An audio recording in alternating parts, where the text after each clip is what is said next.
Елімізде есірткі тасымалдаумен айналысқан халықаралық қылмыстық топ ұсталды. Бұл туралы бүгін Ішкі істер министрлігінің өкілдері хабарлады. Күдіктілер қатарында Қазақстан, Ресей және Қырғызстанның 15 азаматы бар.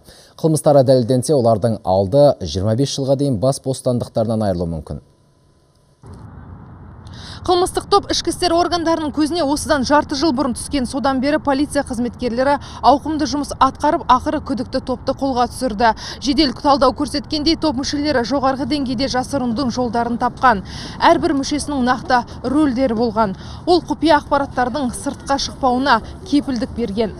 Белгілі болғандай, топты көпке бірінші қарлығаш ретінде мәлім Ош қаласының 36 жасар тұрғыны басқарып келген.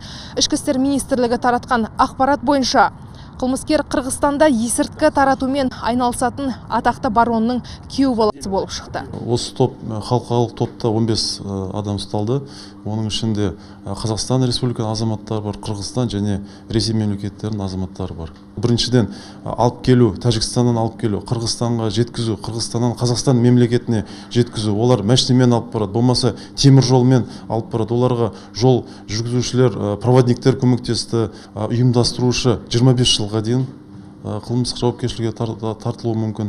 Қалған соларға көмектескен кісілер, олар 15 жылға дейін сотталуы мүмкін.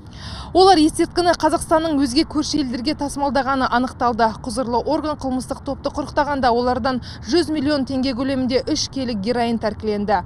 Полиция қызметкерлерінің айтуынша, дәл осындай көп сатылы қылмыстық топ елімізде алғаш рет әшкереленіп отыр. Эльвира Тағайқызы, Санжар Шартиев, хабар.